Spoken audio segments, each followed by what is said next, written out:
Do they not know, like, when she was gone, it went back to the year before she was in the league? This is former NBA star Gilbert Arenas, and that was just the start of the urgent warning he issued to Caitlin Clark's haters in the WNBA. And they need to listen up because while Caitlin Clark is pulling historic ratings, record crowds, and billion-dollar attention into the W whenever she's on the court, the players could be about to tear it all down. Right now, WNBA players are in the biggest negotiation of their careers, the new collective bargaining agreement, and they're coming in hot, airing out their grievances publicly and preparing for battle. But what we're really witnessing is possibly the biggest miscalculation in sports history. The players don't realize the trap they're walking straight into that could undo everything Caitlin Clark has created for them. But while they can't see it, Caitlin Clark fans and analysts are calling it out. It's getting to the point where, for this and a lot of other reasons all break down,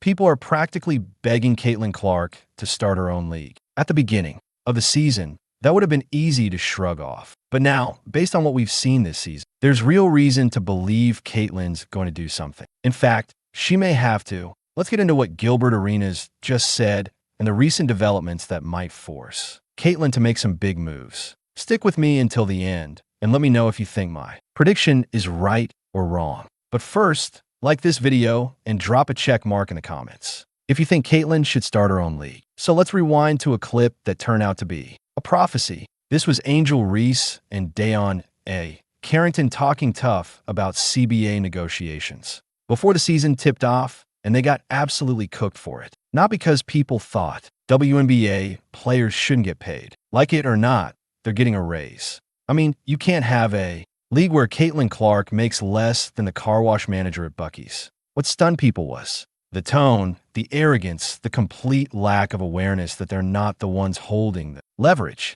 That leverage belongs to one person, Caitlin Clark. And I'll spare you the spreadsheets. This clip says it all. It's really simple. When Caitlin Clark plays, ratings skyrocket.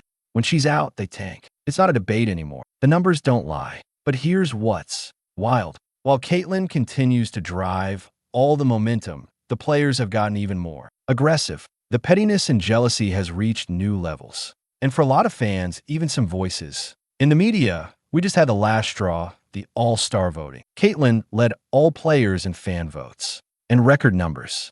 But the players voted her not just outside the top four. They voted her the ninth. Best guard, not player guard. This is the same player who finished fourth in MVP voting last year. And her stats this season aren't far off, even with all the injuries she's been dealing with. And let's be real, they sure don't defend her like she's ninth best. She gets double team the moment she crosses half court. She is the scouting report. And here's why all of this and what Gilbert's about to say matters. Every shot at Caitlin pushes her fans away. And when you push those fans away, you don't just lose viewers. You lose the chance to turn them into long-term WNBA supporters. At this point, a huge chunk of Caitlin Clark's fan base doesn't just feel alienated. They're actively rooting against the league. They want her to walk away, start her own league, and leave the WNBA in the dust. They celebrate when the ratings drop. It's an us versus them mentality, and the WNBA helped create it. Now add this to the mix. A looming player strike. If that happens, those new fans are gone instantly and probably for good. And the players leading the charge in negotiations might just have the biggest conflict of interest